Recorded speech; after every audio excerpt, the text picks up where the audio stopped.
Hey cake chums, and welcome back to my channel. This week we're going to be kicking off my Bakealong with a Great British Bake Off series, starting with week 1, Cake Week.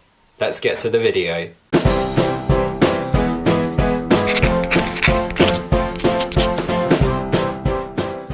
As you saw in my video last week, every single week during the Great British Bake Off, I'm going to be attempting one of the challenges that the bakers in the tent faced. Now this will usually be the technical challenge, which is the one that the bakers are given blind and haven't had a chance to practice. And this week, Cake Week, saw the bakers attempt angel cake slices. Angel cake is a really lightweight cake made up of a really soft fluffy sponge, a beautifully smooth buttercream, and then usually decorated in some way on top. The recipe that the bakers were given featured 3 layers of sponge, 1 vanilla, 1 lemon and 1 raspberry, and it was sandwiched with Italian meringue buttercream and topped with feathered fondant icing. The bakers were given 1 hour and 45 minutes to create their challenging bakes, and I'm going to be doing the same. Now luckily I had most of the ingredients in stock, but I did have to do a quick dash out to the supermarket to pick up 1 or 2 extras. If we get up the actual recipe that the bakers were given in the tent, we can see that for the Genoese sponge, a really tricky customer, we need unsalted butter, 4 large eggs, 120 grams of caster sugar, 120 grams of plain flour, vanilla extract, raspberry flavouring, and this is where I had to do my first substitution.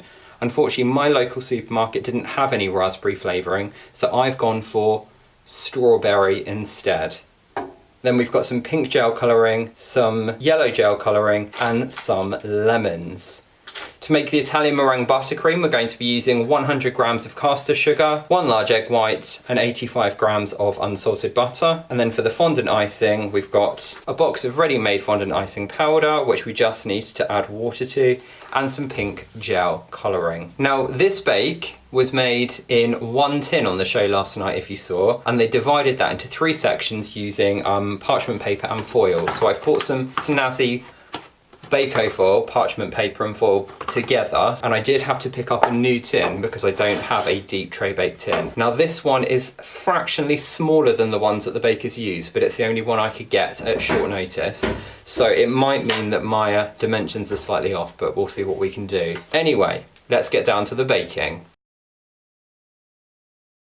Okay, so the first thing I'm going to do is set a timer on my phone for 1 hour and 45 minutes. That way we'll make sure that I'm working under the same conditions as the bakers in the tent. And then the first thing that the recipe says to do is to preheat the oven to 170 degrees fan, which I have just done. The next thing that I need to do is line my tin. I'm fairly confident that the tin the bakers used was 33 centimeters long and this one is 32.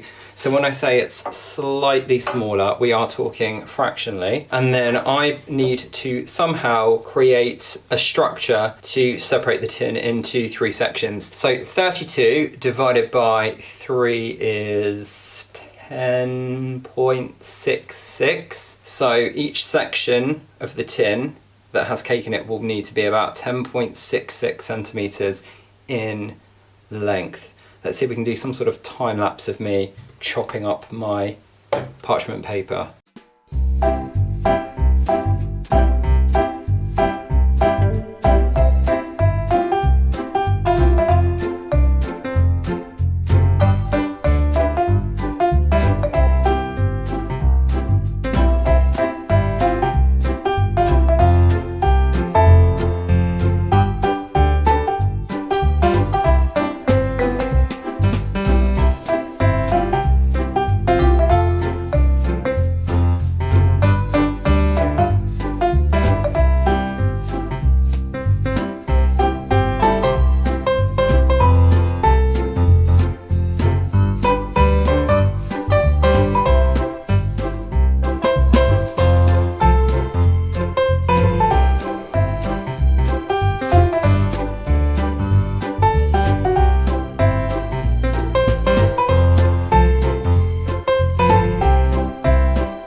Well, that didn't go to plan.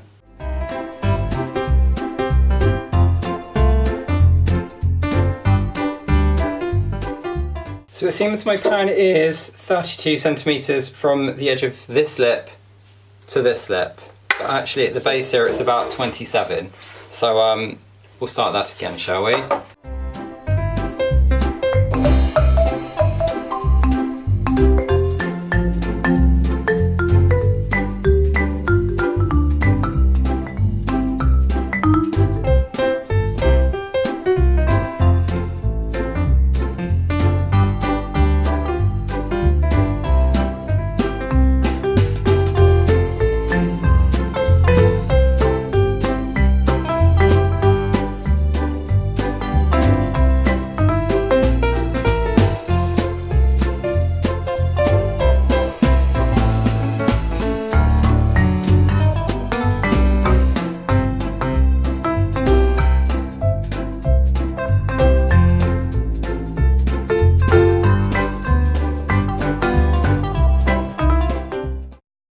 That really was a lot harder than it needed to be.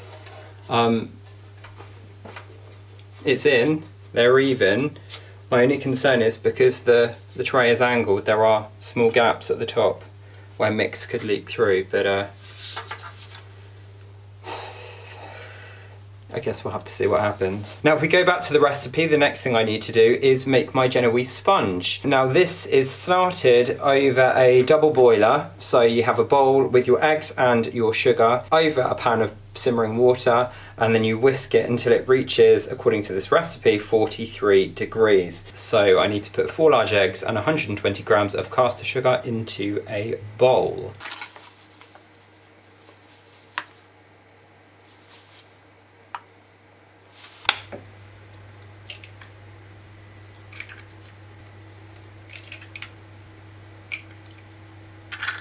I've never really had much luck with Genoese sponge, if I'm honest with you, so I'm not holding out much hope for this, but you never know.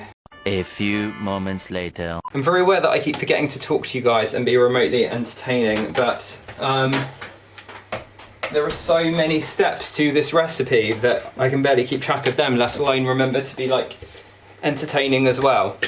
So the next thing the recipe says to do is to weigh the eggs and sugar that I have whisked over a double boiler until it reached 43 degrees into the bowl of your stand mixer, which I assume will become important later on. So those go in there, and then next I have to continue to whisk it on the stand mixer using the whisk attachment until it reaches the ribbon stage. So let's put that in there, and now it's going to get loud.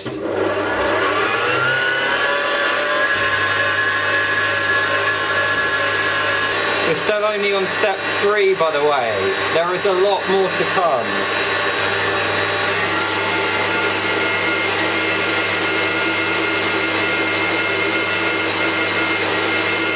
So what we're looking for is the mixture to become really light and to develop this ribbon when you drip the mixture back over the top. Now for a Genoese to be ready, that ribbon I believe needs to sit there for a few moments later. For a good few seconds before it disappears back in. So it looks like we are getting there. So let's carry on.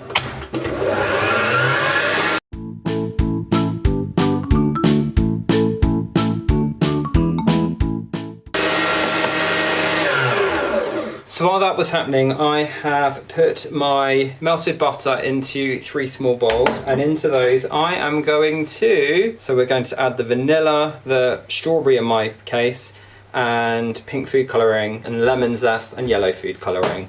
Don't forget, in the meantime, the Genoese is now just sitting there, possibly losing volume. So it is really about working as quickly as you can. Time check, we're already half an hour in. My biggest complaint about the Bake Off challenges, if I'm honest, is that over time I feel like the timings have got more and more challenging. I tried one of my Bakealong challenges a couple of years ago, and the recipe basically didn't work in the time the bakers were given. So I think they had something like 2 hours and a quarter or something. And with the amount of resting that it wanted the dough to do, it would have left about 10 minutes for the bakers to do the baking. So the timings is one of the real issues. And I mean, I've got the added benefit that I saw the bakers make this last night, and they were going into it truly blind, so it is hard. So what do we do next? Let's have a check on these ribbons again.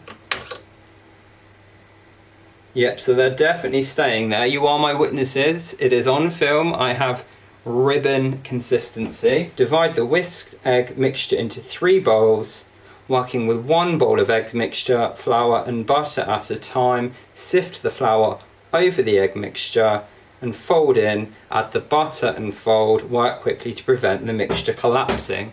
Easier said than done. Bowl number 1, 320, 106 goes in here.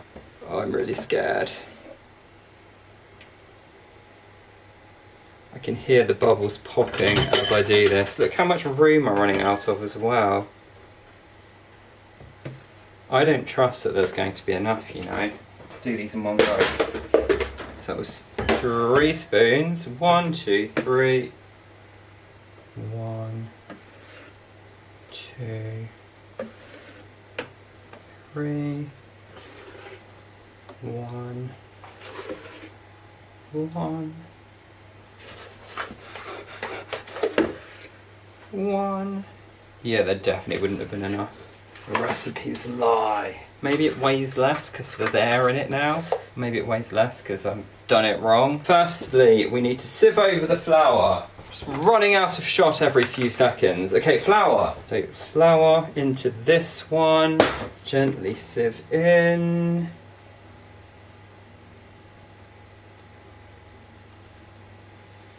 And then I'm going to fold it through with a metal spoon in the hopes that this will preserve some of the air that I've beaten into it. Just again a reminder, I've never really had any success with Genoese sponge. Do not hold your breath. You know, there are bakers who only use Genoese sponge in all their bakes. Who are these crazy people? Give me a nice Madeira any time. Okay, and then we are adding in the butter and folding that in. I wonder if I should have beaten it together first. So this will be my vanilla. I wonder if there's a special way to add this. I'm going to add it onto the spoon and hope it doesn't destroy my mix. My word, I can see it collapsing already. Okay, well it's not liquid. It doesn't mean it's going to be any good. Okay, I'm going to put this straight into the pan. Again, I'm going to pour it really low so I don't drop the mix and lose some of the air we've taken all that time to add. Okay, so that was horrible, and we get to do it twice more. Now I might regret this, but I might add this mixture before all the flour has dissolved, and then that way I'm going to do less mixing, although I have just realised I didn't pour it over the spoon that time. There you go. Hopefully by watching this you'll see lots of different techniques, and maybe one of them will work and that's the one you can use. Alternatively, none of them might work, in which case you might want to go and watch somebody else's baking video and hope that you have more success than I did. One thing I will say about this recipe is if you don't have a gazillion bowls at home, you might struggle. I've used 6 Pyrex dishes, 1 stand mixer, 3 large mixing bowls, and we're still on just the cake. Okay, I'm going to pour the strawberry in, gently does it. And last but not least, we have got lemon. This is so much scarier than when I just used to do it for the blog. When I was just writing about it, I was always like, well, I could always just go again. But now it's like, you're there. You can see.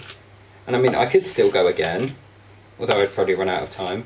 But you get to see the mistakes rather than just hear about them. Okay, what we're doing, I need another spoon. So that's the butter the lemon zest and yellow food colouring. That is very yellow. I'm sure I heard the judges say last night that a couple of them had lemon and vanilla that looked the same, so at least mine won't do that. On the other hand, it might look so bright that you wouldn't ever want to put it in your mouth. Okay, that'll do. Famous last words. In my tin, we have got vanilla, strawberry, lemon, and I'm going to put this in the oven for about 12 to 15 minutes. Okay, wish me luck! So while that's in the oven, I think I probably need to have a bit of a tidy up because this is carnage. We have 1, 2, 3 of those. 1, 2, 3, 4, 5, and 6 of those. Gosh, more mess. Mess, mess, mess, mess, mess. Okay, and then going back to the recipe. Done, done, done, done, done. We are moving on to the Italian meringue buttercream. How are we doing for time though? Okay, we've got just about an hour. So, Italian meringue buttercream, melt the sugar in 3 tablespoons of water in a pan over a low heat. Meanwhile, whisk the egg white in the clean bowl of a stand mixer fitted with a whisk to soft peaks. Once the sugar has completely dissolved, increase the heat to a rapid boil until the syrup reaches 121 degrees C on a sugar thermometer. I'm not using a sugar thermometer, I use a meat thermometer because I find them much more accurate, so that's what I'm going to be using. The other thing that's really important when you're making any sort of meringue is that your bowl must be completely clean. If there's any sort of trace of egg yolk or grease or butter or oil or anything like that, it can stop your egg whites inflating. So a top tip for sorting that out is once you've washed it up, get a lemon, chop it in half and rub it around the inside of the bowl, dry it with a paper towel, and that should hopefully break down and remove any grease. So I'm going to do that in just a second, and then we'll get started on the Italian meringue buttercream.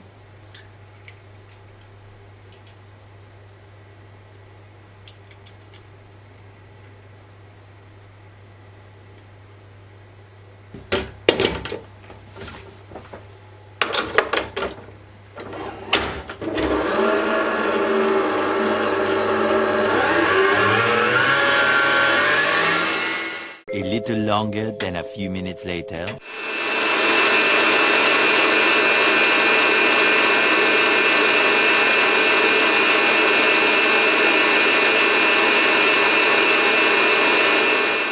Okay, so that's been a rather fraught, however many minutes it's been, I don't even know. So while the buttercream was whisking, you saw me add in the sugar syrup. I've also taken the cakes out of the oven.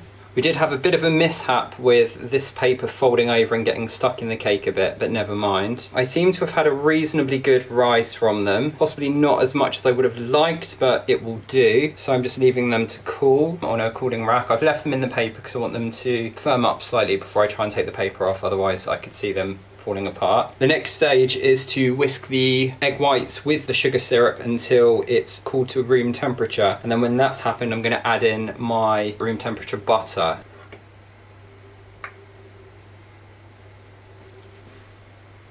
I think we're getting there. I might give it a minute more.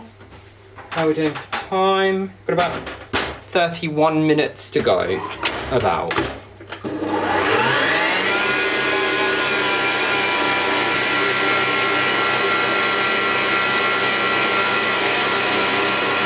Time to start adding the butter.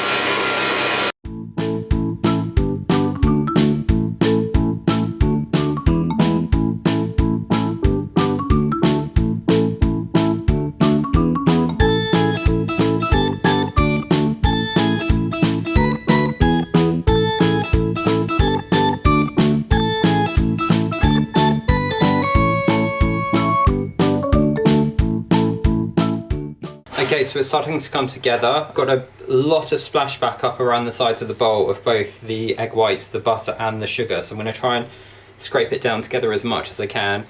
Give it one final whisk, and then it's going to go in the fridge to chill, ready to use it on the cakes. Time check, just over 25 minutes to go. So in that time I need to trim the cakes to make sure they're all the same size, assemble them up with the buttercream, put on the fondant icing, which I haven't made yet, and then pipe along the pink and feather it with a cocktail stick. So we'll give this a quick scrape down the sides, one more blast with the mixer, and then pop that in the fridge, and then we'll get cracking on the fondant icing next, I think. A few moments later. So that gives us quite a nice, glossy, soft buttercream, really tasty. Bit faffier than Swiss meringue buttercream, but it's so nice. So yeah, I'm going to pop this in the fridge and we'll get cracking on the fondant icing. For the fondant icing, it says we need to sift icing sugar into a bowl and add 1.5 to 2 tablespoons of water to mix to a stiff dropping consistency. I don't know if I have any more bowls. Spoon 1/4 of the icing into a small bowl and colour it pink, another bowl, and then spoon the pink icing into a piping bag with a writing nozzles. Let's get rid of some more of this mess. I don't always work like this, I promise. Actually, that's a complete lie. I'm such a messy baker. We are now on to cereal bowls. Yep, that's what we're having to do. Another top tip, if you find yourself wanting to try out some of these bake-off recipes, is to have multiples of different things. I mean, you've seen how many bowls I've got through. I've got a fair few of these as well. I have actually got another stand mixer, but I don't think we'll go that far today. 250 grams.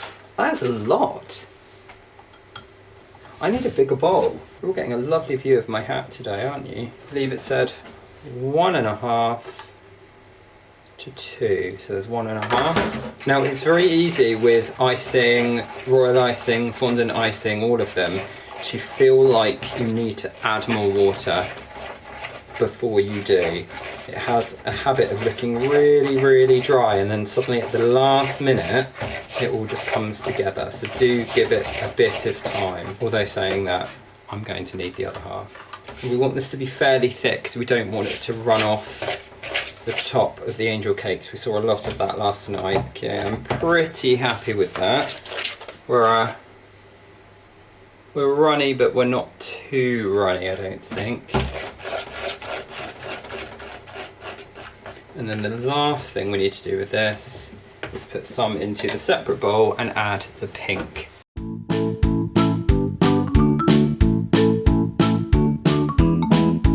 Not too much. That was one drop.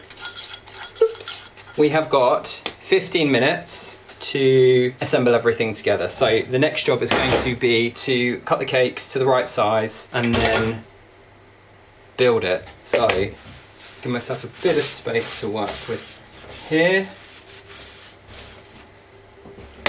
And get myself a chopping board. Okay, so this is the knife I always use for carving my cakes. I feel like I bought it at the supermarket, and it was like one of those JML type things. It's the world's sharpest knife, is what it says on there. It's not that sharp, but it's really thin, and that's why I like it for carving cakes. If you Google world's sharpest knife, I don't know if it's the same brand, but pretty much that same knife comes up, so it's worth doing that. It's also worth not waving the knife around right next to your head.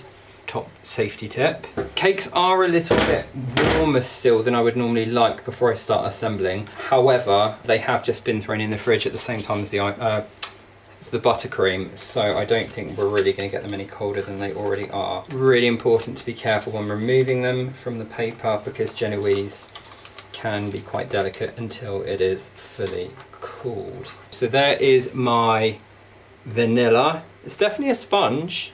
I don't think it's rubbery, he says. I'm quite happy with my raspberry that is actually strawberry.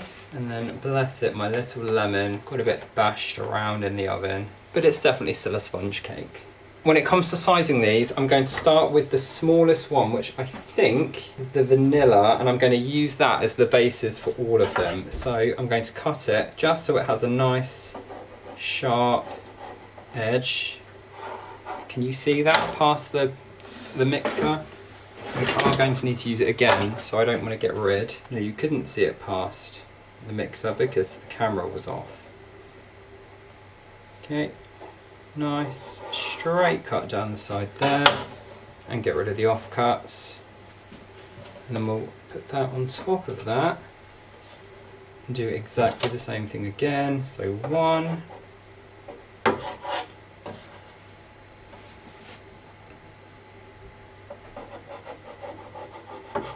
2, and then I'll put that one back and take that one and do the same thing again.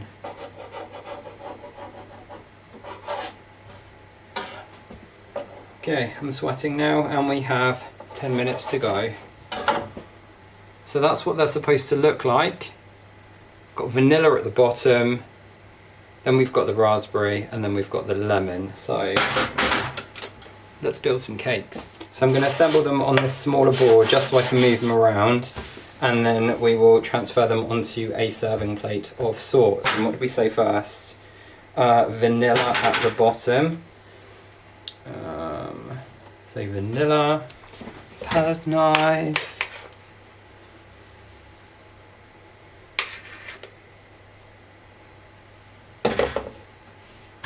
and we really don't want this to melt, so let's hope the cakes have cooled enough. I know some of the bakers opted to pipe their buttercream on.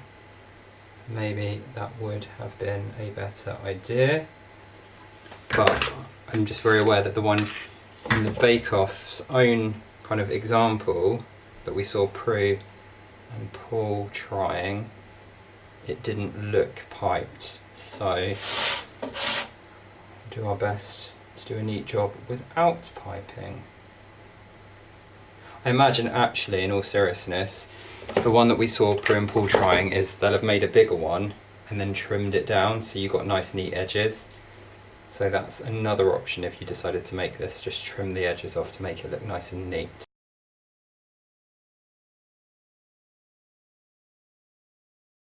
I need to stop spending so much time on this when there is only 8 minutes left.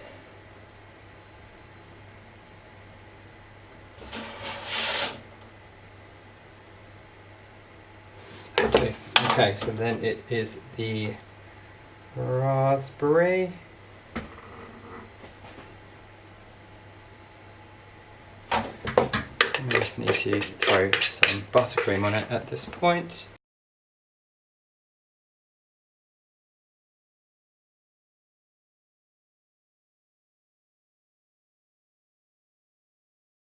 So my other camera's run out of battery, but never mind. So that's what we're up to. We've got them layered. And now I am going to somehow try and put this fondant icing on. I might use a piping bag for both of them just to try and keep a bit more control.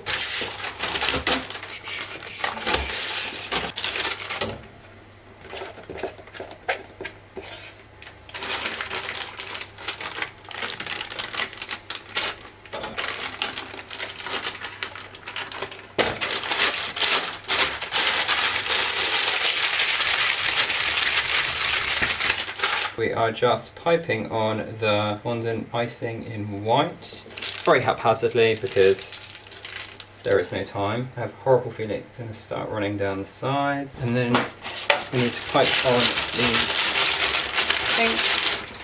3 minutes!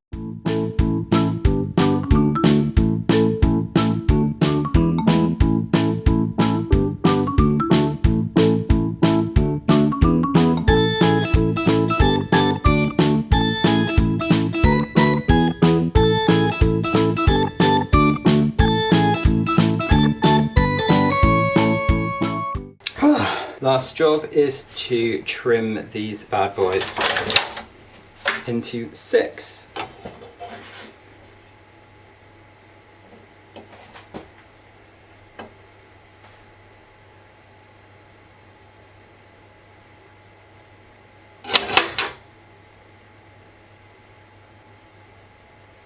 Oh my word, how am I supposed to do this without destroying it? It's still too wet.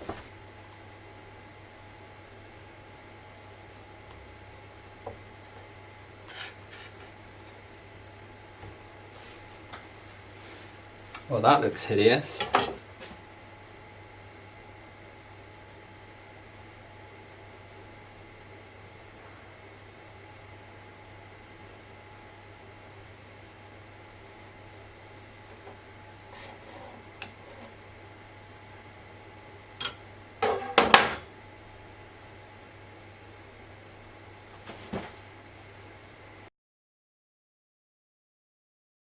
Okay, so I literally have no idea how you were supposed to cut them. I appreciate mine are a little bit smaller because of the smaller tin, but all that was happening when I was cutting it is that the fondant icing, which of course is still wet and very, very thick, it just pulled right down through the cake, which is of course very soft and doesn't look great anymore, unfortunately.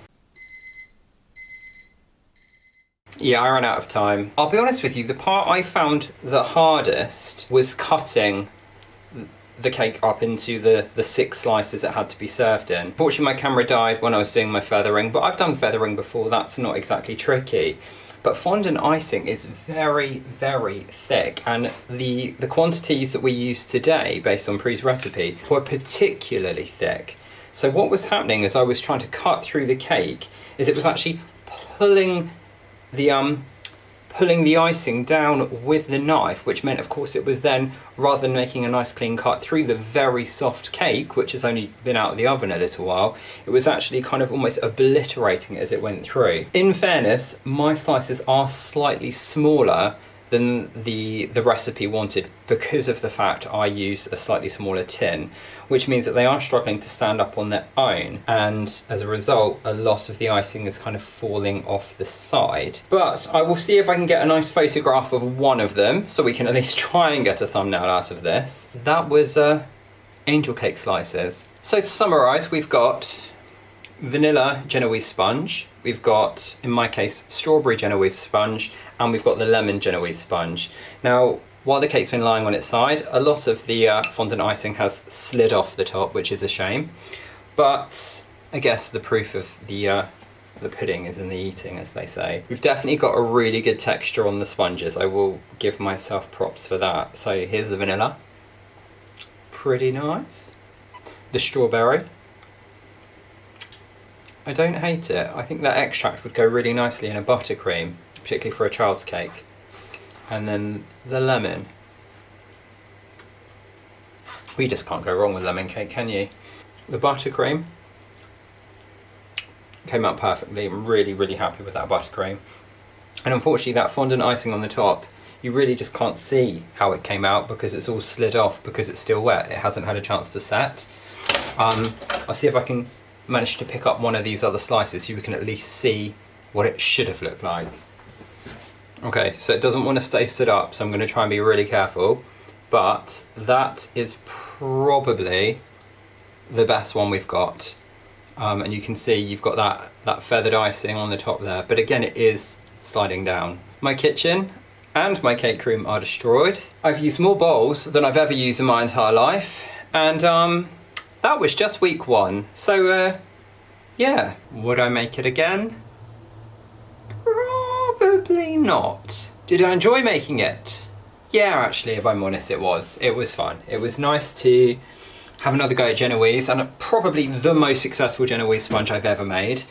It was nice to do Italian meringue buttercream again. I haven't done that for a long time. And it was nice to be reminded that actually, although these challenges that the bakers take on look in some ways to be quite simple, actually it's sometimes the simplest things that can trip you up. For me, it was purely that my fondant icing was so thick, I shouldn't have tried slicing my cakes yet. Obviously, I was against the timer, and it literally was the dying second, so I had to get them sliced. But